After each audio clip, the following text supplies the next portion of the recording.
नमस्कार दोस्तों, मैं अमन एक बार फिर से आप सभी लोगों का ई लर्निंग विद दुर्गेश पर स्वागत करता हूं।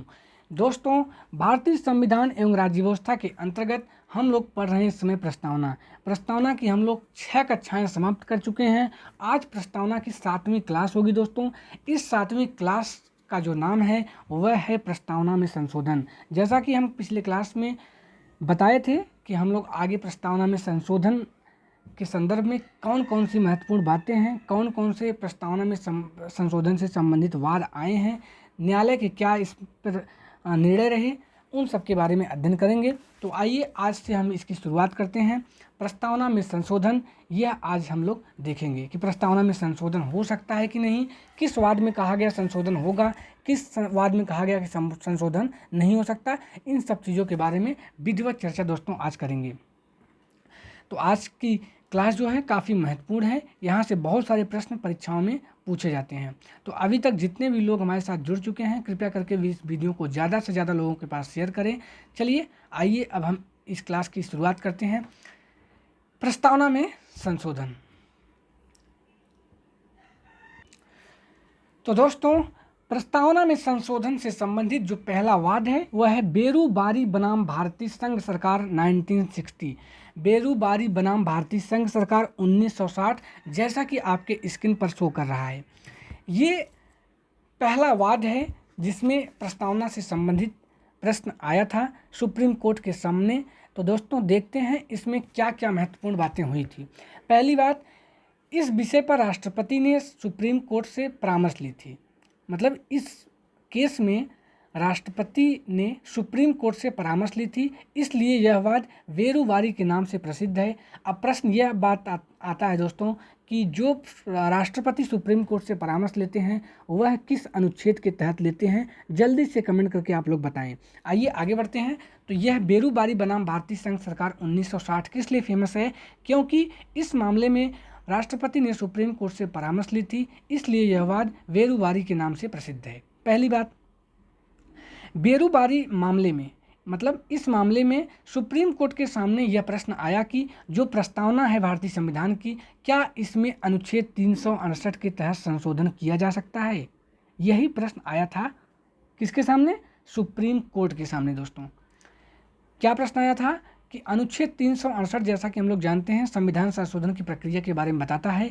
तो सुप्रीम कोर्ट के सामने यही प्रश्न आया कि क्या प्रस्तावना में अनुच्छेद 368 के अंतर्गत संशोधन किया जा सकता है। तो आइए अब देखते हैं कि संशोधन से संबंधित निर्णय क्या दिया सुप्रीम कोर्ट ने। तो आपको पहले बता दें दोस्तों कि जो ये वाद था, परामर्श लिया था राष्ट्रपति ने। आप बता दें कि न्यायालय अर्थात सुप्रीम कोर्ट से परामर्श लेने का अधिकार या लेने का अधिकार किसके पास है? राष्ट्रपति के पास। किस अनुच्छेद के तहत? अनुच्छेद 143। ये बात आप लोग याद रखिएगा कि सुप्रीम कोर्ट से परामर्श लेने का अधिकार राष्ट्रपति के पास अनुच्छेद 143 के पास है। अब इस परामर्श को स्वीकार करके परामर्श दे या न दे, ये सुप्रीम कोर्ट के विवेक के ऊपर निर्भर है। तो चलिए आइए अब हम इसके बारे में अध्ययन करते हैं। तो दोस्तों, जब प्रश्न यह आया कि क्या प्रस्तावना में संशोधन किया जा सकता है, तब सुप्रीम कोर्ट ने निर्णय क्या कहा? प्रस्तावना में संशोधन नहीं किया जा सकता क्योंकि प्रस्तावना संविधान का अंग नहीं है। प्रस्तावना का उल्लेख संविधान के किसी विभाग में नहीं है, इसलिए अनुच्छेद 368 के तहत केवल संविधान में संशोधन किया जा सकता है, प्रस्तावना में नहीं। तो दोस्तों, जो 1960 में बेरूबारी बनाम भारतीय संघ सरकार का जो मामला आया था, ये केस जो आया था, उसमें सुप्रीम कोर्ट ने निर्णय दिया था कि प्रस्तावना में संशोधन नहीं किया जा सकता। क्या निर्णय आया था? प्रस्तावना में संशोधन। आप लोग याद रखिएगा कि बेरूबारी बनाम भारतीय संघ में सुप्रीम कोर्ट ने कहा था कि प्रस्तावना में संशोधन नहीं किया जा सकता। इस चीज़ को आप लोग याद रखिएगा। क्यों नहीं किया जा सकता? उसके पीछे कोर्ट ने यह तर्क दिया कि जो अनुच्छेद 368 है, जिसके अंदर संविधान संशोधन की प्रक्रिया के बारे में बताया गया है, उसमें केवल यह लिखा है कि संविधान संशोधन किया जा सकता है, वह केवल संविधान में संशोधन करने की बात कही है। किसमें? संविधान में। और जबकि जो प्रस्तावना है, प्रस्तावना का उल्लेख संविधान के किसी भी भाग में नहीं है। 22 भाग हैं, 22 भाग में से किसी भी भाग में प्रस्तावना का उल्लेख नहीं है, इसलिए जो प्रस्तावना है वह संविधान का अंग नहीं है। तो इसमें दूसरा निर्णय क्या महत्वपूर्ण है दोस्तों? कोर्ट ने कहा प्रस्तावना संविधान का अंग नहीं है। ये सब बातें जो बता रहा हूँ बहुत ही महत्वपूर्ण हैं, गौर से सुनिए आप लोग। प्रस्तावना संविधान का अंग नहीं है। ये पूछ सकता है कि किस वाद में कहा गया ऐसा कोर्ट के द्वारा। प्रस्तावना संविधान का अंग नहीं है, ये बात कही, इसलिए अनुच्छेद 368 के अंतर्गत प्रस्तावना में संशोधन नहीं किया जा सकता। ऐसा निर्णय कहा गया था किसमें? बेरूबारी बनाम भारत संघ सरकार में। तो दोस्तों ये था बेरूबारी बनाम भारत संघ सरकार, 1960 में ये मामला आया था। इससे संबंधित क्या प्रश्न थे प्रस्तावना के संदर्भ में, इसके बारे में हमने बताया। तो उम्मीद करता हूँ ये बातें आपको समझ में आ गई होंगी। आइए अब हम आगे बढ़ते हैं।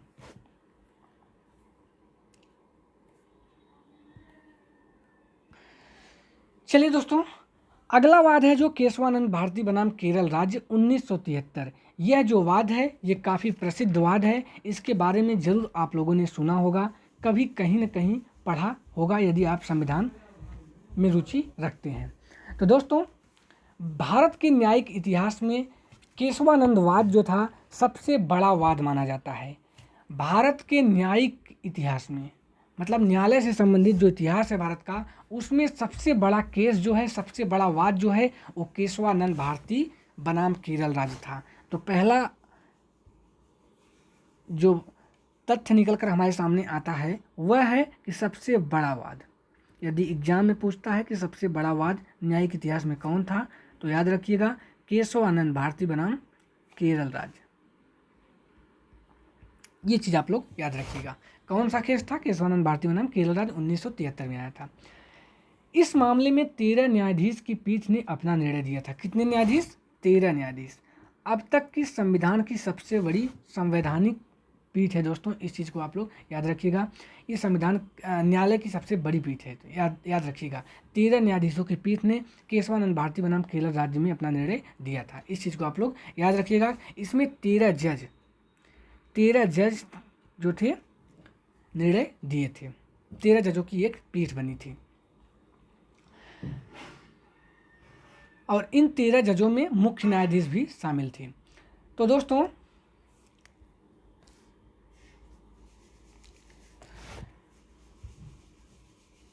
इस वाद में सुप्रीम कोर्ट ने अपना निर्णय 24 अप्रैल 1973 को सुनाया था। ये एक ऐतिहासिक तिथि है। सुप्रीम कोर्ट ने इस वाद में अपना निर्णय कब सुनाया था? 24 अप्रैल 1973। ये सब चीज़ें आप नोट करते जाइए अपने नोट्स में। 24 अप्रैल 1973 को यह निर्णय आया था, सुप्रीम कोर्ट के द्वारा निर्णय दिया गया था। किस केस में? केशवानंद भारती बनाम केरल राज्य में, जो भारतीय न्यायिक या संवैधानिक इतिहास में न्यायालय की सबसे बड़ा वाद है। यह केशवानंद भारती बनाम केरल राज्य के नाम से प्रसिद्ध है। इसमें 13 न्यायाधीशों की पीठ बैठी थी। अभी तक इतनी बड़ी न्यायिक पीठ या संवैधानिक पीठ नहीं बनी थी। चलिए आगे बढ़ते हैं। सुप्रीम कोर्ट ने कहा, क्या कहा था आप लोग ध्यान से सुनिए। सुप्रीम कोर्ट का वक्तव्य क्या था उस समय, क्या उन्होंने कहा था इस वाद के संदर्भ में, आइए देखते हैं।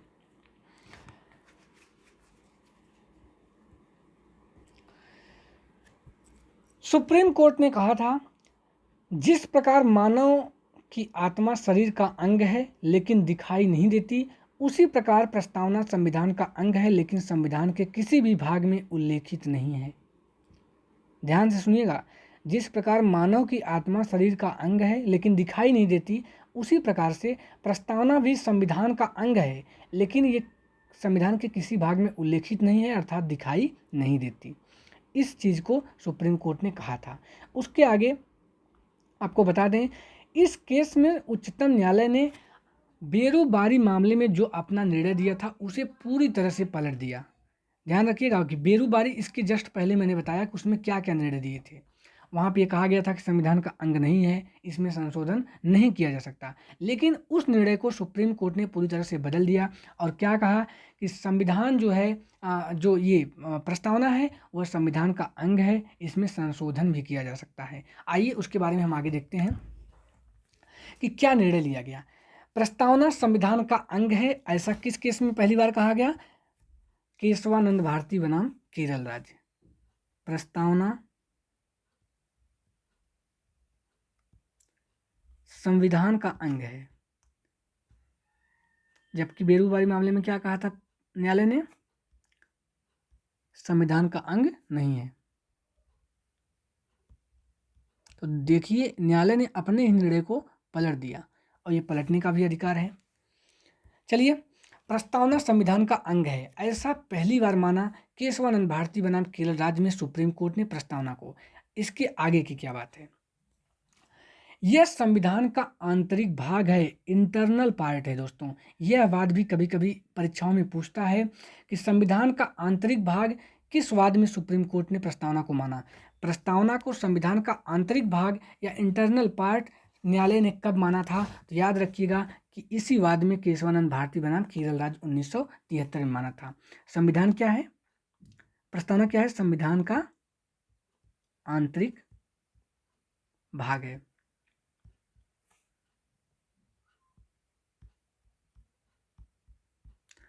आंतरिक भाग है,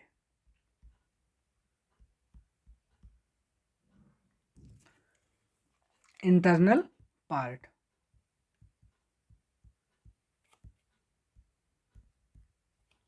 इस चीज को आप लोग याद रखिएगा।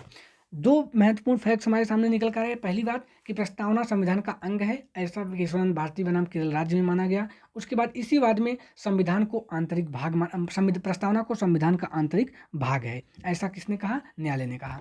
उसके आगे देखते हैं, प्रस्तावना में संशोधन किया जा सकता है। ध्यान रखिएगा, अपने सभी निर्णय को पलट दिया है। प्रस्तावना में संशोधन किया जा सकता है।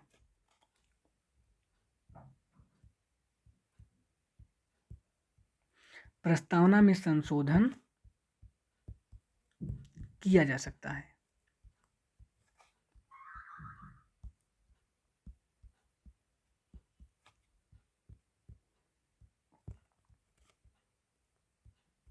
जी, स्पष्ट है। चलिए, तो यहाँ से तीन बातें निकल कर आई हमारे सामने इस वाद में, जिसमें सुप्रीम कोर्ट ने अपने पूर्ण जो निर्णय दिया था बेरूबारी मामले में, उसे पूरी तरह से पलट दिया। प्रस्तावना संविधान का अंग है, ऐसा केशवानंद भारती वाद में कहा। और क्या कहा? संविधान का आंतरिक भाग है, इंटरनल पार्ट। और प्रस्तावना में संशोधन किया जा सकता है, यह वाद भी सुप्रीम कोर्ट ने कहा। उसके आगे एक महत्वपूर्ण बात कह दी। कौन? न्यायालय ने इस मामले में, जो बहुत ही फेमस है दोस्तों, बहुत बार एग्जाम में पूछा जाता है। वह बात है आधारभूत संरचना। आधारभूत संरचना, बेसिक स्ट्रक्चर ऑफ कॉन्स्टिट्यूशन पर कोई प्रभाव नहीं पड़ना चाहिए। इसका तात्पर्य यह हुआ, आइए आगे देखते हैं। इसी वाद में, केशवानंद भारती वाद में, सुप्रीम कोर्ट ने कहा था कि प्रस्तावना में संशोधन किया जा सकता है अनुच्छेद 368 के तहत। किसके अंतर्गत? अनुच्छेद 368 के तहत। सुप्रीम कोर्ट ने यह कहा कि किसी विभाग में, संविधान के किसी विभाग में प्रस्तावना में आप संशोधन करिए, और संशोधन करने का अधिकार संसद के पास है, जैसा कि आप लोग जानते हैं। लेकिन याद रहे कि संविधान की आधारभूत संरचना को कोई ठेस नहीं पहुंचना चाहिए। आधारभूत संरचना अर्थात संविधान की मूल भावना को कोई प्रभाव नहीं पड़ना चाहिए। Basic structure of the constitution पर कोई भी प्रभाव नहीं पड़ना चाहिए, कोई भी इफेक्ट नहीं पड़ना चाहिए। मूल ढांचे से, आधारभूत संरचना से किसी प्रकार का छेड़छाड़ नहीं होना चाहिए। आप चाहे जिस प्रकार का संशोधन करिए वह मान्य होगा, लेकिन मूल भावना, मूल ढांचा या आधारभूत संरचना से पर कोई प्रभाव नहीं पड़ना चाहिए। तो याद रखिएगा, प्रश्न यह बनता है कि पहली बार न्यायालय ने किस वाद में या किस मामले में आधारभूत संरचना का बात कही थी? तो याद रखिएगा कि आधारभूत संरचना का जो पहली बार उल्लेख या पहली बार जो बताया गया आधारभूत संरचना के बारे में, वह केशवानंद भारती बनाम केरल राज्य में बताया गया था। केशवानंद भारती वाद इसीलिए बहुत ही प्रसिद्ध है क्योंकि ये सबसे बड़ी जो है वाद है, सबसे बड़ा केस है ये, पहली चीज़। और दूसरी चीज़, इन्होंने बेरूबारी मामले के अपने निर्णय को पूरी तरह से पलट दिया था। तीसरी चीज़, इन्होंने आधारभूत संरचना पहली बार अस्तित्व में आया। आधारभूत संरचना क्या है, लोगों ने इसको जाना। पहली बार निर्णय किसने दिया, सुप्रीम कोर्ट ने। तो ये चीज़ है। उसके बाद सुप्रीम कोर्ट ने क्या कहा कि प्रस्तावना में संशोधन किया जा सकता है, लेकिन उस संशोधन में प्रस्तावना के आधारभूत संरचना या बेसिक स्ट्रक्चर ऑफ कॉन्स्टिट्यूशन पर कोई प्रभाव नहीं पड़ना चाहिए। इस चीज़ को आप लोग लिख लीजिए।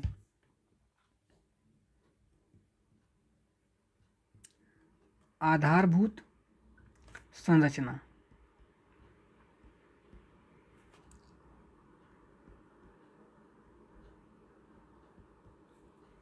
Basic structure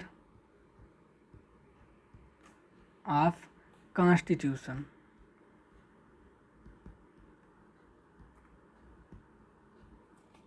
basic structure of constitution, आधारभूत संरचना की बात जो पहली बार कही गई थी वह केशवानंद भारती बनाम केरल राज्य में कही गई थी। उसके आगे क्या कहा सुप्रीम कोर्ट ने, प्रस्तावना में संशोधन किया जा सकता है, लेकिन उस संशोधन से प्रस्तावना के आधारभूत संरचना पर कोई प्रभाव नहीं पड़ना चाहिए। प्रस्तावना में संशोधन अनुच्छेद 368 के तहत किया जा सकता है। किस अनुच्छेद के तहत, अनुच्छेद 368 के तहत प्रस्तावना में संशोधन किया जा सकता है।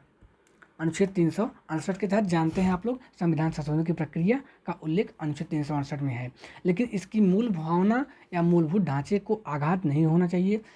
इस वाद में पहली बार संविधान की आधारभूत संरचना के बारे में सुप्रीम कोर्ट द्वारा बताया गया, पहली बार बताया गया। इस चीज़ को मैंने बार बार रिपीट किया।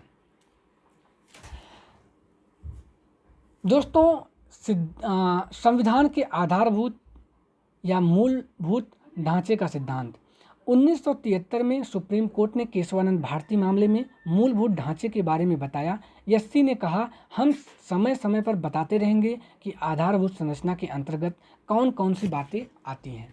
मूलभूत ढांचे से वे सभी बातें आती हैं जिस पर संविधान बना, अर्थात संविधान का आधार है। अर्थात यह संविधान का वह तथ्य जिसके संशोधन से संविधान का अस्तित्व खतरे में आ सकता है। हमारे संविधान निर्माता की मूल भावना आदि जैसे क्या है, संविधान की आधारभूत संरचना है। दोस्तों, सुप्रीम कोर्ट ने यह भी बताया। अब प्रश्न ये आता है कि संविधान का कौन सा भाग या कौन सी चीज़ें संविधान की मूलभूत संरचना या मूलभूत ढांचे के अंतर्गत आती हैं। तो सुप्रीम कोर्ट ने कहा था कि मैं समय समय पर बताता रहूँगा कि संविधान की मूलभूत ढांचे के अंतर्गत कौन कौन सी बातें शामिल की जा सकती हैं। तो दोस्तों, बहुत बार उन्होंने बताया भी कि संविधान के अंतर्गत कौन कौन सी बातें संविधान के मूल ढांचे के अंतर्गत आती हैं। हालांकि उसके बारे में जब हम लोग संविधान संशोधन पढ़ेंगे तो वहाँ पर मैं उसकी विस्तृत चर्चा करूँगा कि अभी तक जो निर्णय दिया गया है सुप्रीम कोर्ट के द्वारा, कौन कौन से तथ्य को, कौन कौन से पहलुओं को, कौन कौन से भाग को, कौन कौन से पद्धति को या संविधान में जो उल्लेखित है उन सब कौन कौन सी चीज़ों को संविधान की आधारभूत संरचना के अंतर्गत रखा गया है। हालांकि आइए कुछ आगे देखते हैं। दोस्तों, आपको बता दें, केशवानंद भारती वर्सेस केरल राज्य, जैसा कि आपके स्क्रीन पर दिख रहा है, इसके दो पक्ष थे। एक पक्ष सरकारी पक्ष होता है, एक अपीलार्थी पक्ष होता है, जैसा कि आप लोग जानते हैं। ये सरकारी पक्ष है, मान लीजिए ये क्या है, सरकारी पक्ष है। ये क्या है, अपीलार्थी है, मतलब अपील करने वाला। ठीक, तो आपको बता दें सरकारी पक्ष ने क्या कहा और अपीलार्थी ने क्या कहा कोर्ट के सामने। आपको बता दें, सरकारी पक्ष ने कहा प्रस्तावना संविधान का अंग है, संसद इसमें संशोधन कर सकती है। ऐसा किसने कहा, सरकारी पक्ष ने कहा। ये बात कौन कहा, सरकारी पक्ष ने कहा। क्या कहा, प्रस्तावना संविधान का अंग है और इसमें संशोधन किया जा सकता है, ऐसा सरकारी पक्ष ने कहा। अपीलार्थी ने क्या कहा, प्रस्तावना संविधान की आत्मा है।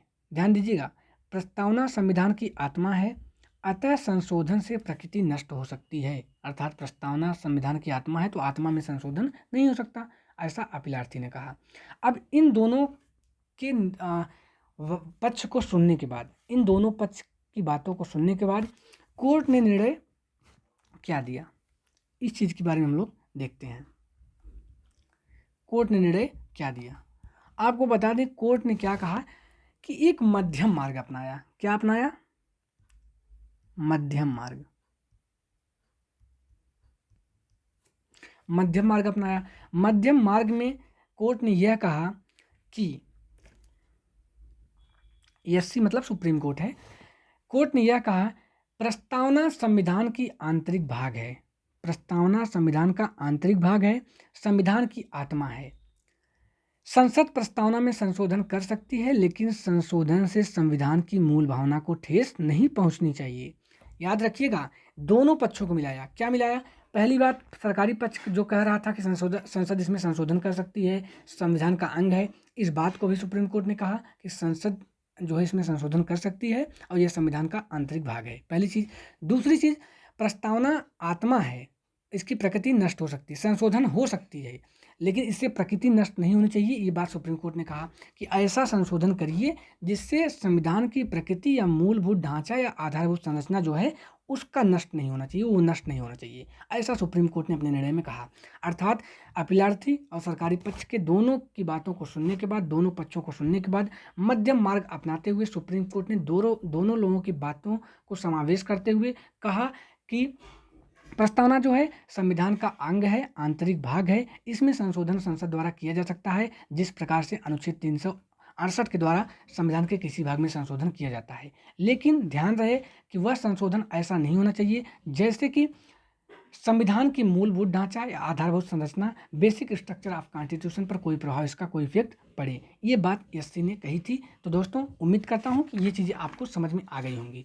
तो दोस्तों, ये था केशवानंद भारती बनाम केरल राज्य 1973। इस चीज़ को आप लोग याद रखिएगा, ये बहुत ही महत्वपूर्ण वाद है, इससे बहुत सारे प्रश्न बनते हैं और जितने भी प्रश्न बन सकते थे उन सभी के बारे में मैंने चर्चा कर दी।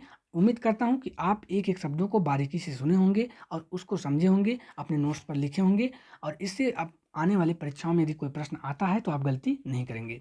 आइए अब हम आगे बढ़ते हैं।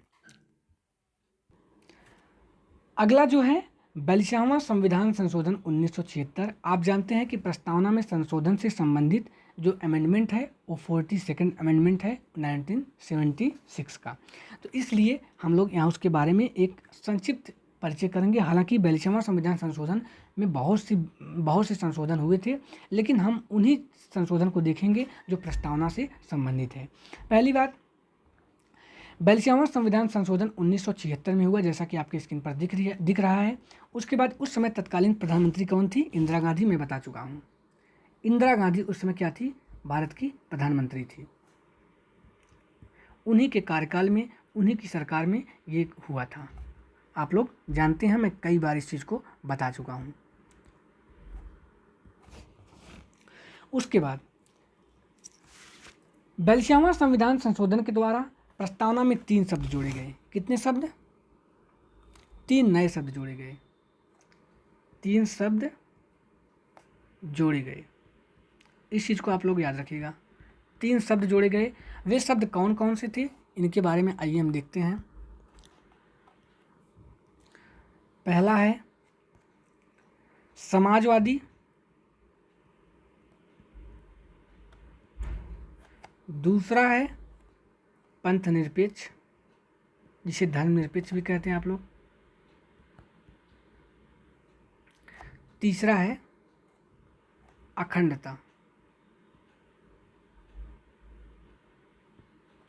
अखंडता।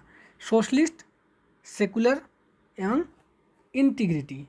सोशलिस्ट, सेकुलर, इंटीग्रिटी, समाजवादी, पंथ निरपेक्ष, अखंडता। 3 नए शब्द भारतीय संविधान की प्रस्तावना में जोड़े गए थे 42वां संविधान संशोधन 1976 के द्वारा। ये आप लोग जानते हैं। दूसरी चीज़, 42वें संविधान संशोधन को मिनी कॉन्स्टिट्यूशन भी कहते हैं। ये चीज़ आप लोग याद रखिए। क्या कहते हैं? मिनी कॉन्स्टिट्यूशन कहते हैं, लघु संविधान। इसमें इतने ज़्यादा संशोधन हो गए थे दोस्तों, इसलिए इसे लघु संविधान की संज्ञा दी गई थी, जिसे मिनी कॉन्स्टिट्यूशन भी कहते हैं।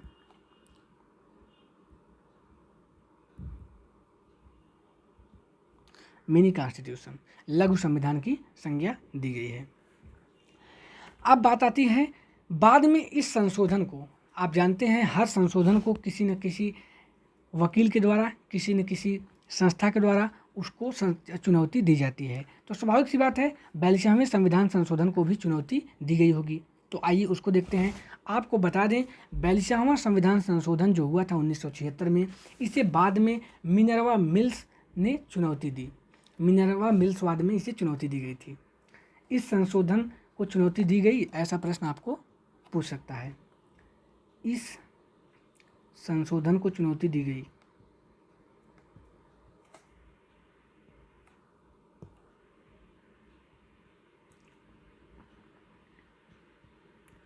चुनौती दी गई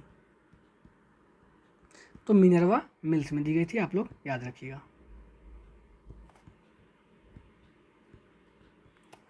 मिनर्वा मिल्स में दी गई थी।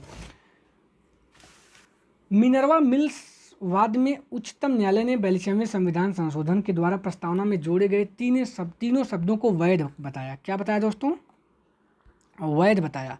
मतलब जो तीनों शब्द जोड़े गए हैं संविधान की प्रस्तावना में 1976 में 42वां संविधान संशोधन करके, वे पूरी तरह से सही हैं, वे वैधानिक हैं, वैध हैं, ऐसा मिनर्वा मिल्स वाद था। उसमें न्यायालय ने अपना निर्णय दिया। तो दोस्तों कल की जो क्लास होगी, आज की क्लास यहीं पे संपन्न होती है। कल की क्लास में हम लोग देखेंगे कि मिनर्वा मिल्स बना भारत संघ 1980 में आया था। कब आया था? ये आया था मिनर्वा मिल्स। इससे भी बहुत अच्छे अच्छे प्रश्न बनते हैं दोस्तों। 1980। तो दोस्तों मिनर्वा मिल्स वाद के बारे में हम लोग कल देखेंगे। मिनर्वा मिल्स वाद क्यों आया था? ये कोई मिल थी? ये मिल किस चीज़ की मिल थी? इसमें क्या निर्णय आया था? क्यों मिल ने भारत सरकार के विरुद्ध मुकदमा दायर किया न्यायालय में? इन सब चीज़ों के बारे में हम लोग कल अध्ययन करेंगे। तो दोस्तों आज की क्लास यहीं पे संपन्न होती है। उम्मीद करता हूँ कि आज की क्लास आपको बेहद पसंद आई होगी। यदि क्लास आज की आपको पसंद आई है तो कमेंट करके ज़रूर बताएं। वीडियो को जो लोग अभी तक लाइक नहीं किए लाइक कर दें और इस वीडियो को ज़्यादा से ज़्यादा लोगों के पास शेयर करें, ताकि जो ये अमेंडमेंट से संबंधित है प्रस्तावना में, उससे संबंधित जो फैक्ट्स हैं वो उन लोगों तक पहुंच सके जो परीक्षाओं के दृष्टिकोण से महत्वपूर्ण है और जो परीक्षाओं की तैयारी कर रहे हैं लोग। तो दोस्तों उम्मीद करता हूँ कि आज का वीडियो, आज की क्लास ये पसंद आई होगी। चलिए तो कल मिलते हैं। मिनर्वा मिल्स वाद से प्रारंभ करेंगे क्लास को। तो उम्मीद करता हूँ आज की क्लास पसंद आई होगी। तब तक के लिए मैं आपसे अनुमति चाहता हूँ। जय हिंद, जय भारत। आप लोग संविधान को खूब पढ़िए, एक बेहतर नागरिक बनिए। तब तक के लिए नमस्कार दोस्तों।